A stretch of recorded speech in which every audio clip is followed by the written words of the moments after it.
श्रीमते रामानुजाय नमः। श्रीमते निगमान्तमहादेशिकाय नमः।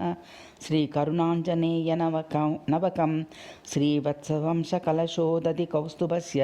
श्रीवासराघवगुरोस्तनयं ततश्च विद्या अवाप्य विबुधोत्तमतां ददानं कुर्वे सदा ह्यधिगुरुं करुणाकराख्यं नित्यापराधकलुषं करुणाञ्जनेय नीरन्द्रपापचरितं परहिंसयार्द्रं व्याघ्रं स्थितं कमपि तं मयि हन्तुमद्य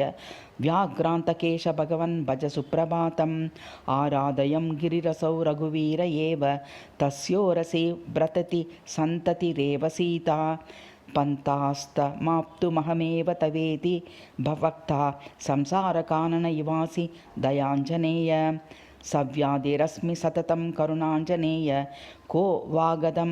मम भिषक् क्षममत्र दद्यात् इत्यातुरस्य पुरतो मम दर्शयन्स्त्वं हस्तस्तमौषधगिरिं किमुपासि देव भर्तुः प्रेममयात् स्वकीयदुरितान्नीता पुरा रक्षसा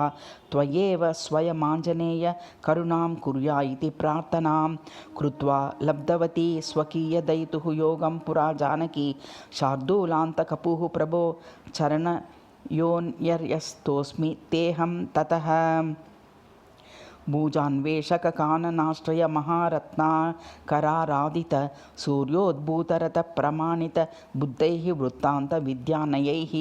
अद्वैतं भजता त्वयैव मनग व्याघ्रान्तकेश प्रभो नेत्रा नः करुणाकरेण कलिता नेत्रेस्तु मूर्तिस्तव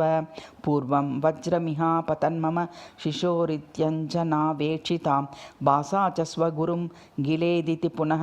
प्रीत्येक्षितां छायया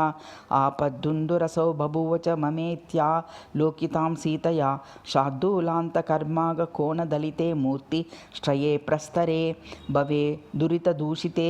भयनिदानसंवर्धके मराविव मधुदकं मलयमारुतावीजितं कपिं मनसि कुर्वतां कमपि पुण्डरीकान्तके कपित्वमतिदूषितं व्रजति दूरतो मानसात् धृतं भूतरहे करुणा हनुमन् पदयोरनिशं प्रणतोऽस्मि तव मतिमावह मानुषयोग्यगुणां मयि सर्वजनप्रणयेन शुभां श्रीरामदूतप्रणतोऽभिचाये अचे व्याघ्रान्तकेश श्रितवत्सलत्वां कालेन देशेन सदाभिरामां तवेव वाचं च धियं ददेताः करुणाकरबुधकलितामूर्तिः करुणा हनुमान् तव भातु सदा करुणाकरशिशुकविता तव सत्करुणेव शुभां पठतां भवतात् नवव्याकृतिमर्मज्ञव्याघ्रान्तकपीश्वरः स्वकीय नवकज्ञेषु करोति करुणां सदा इति श्रीकरुणाञ्जनेय नवकं समाप्तम्।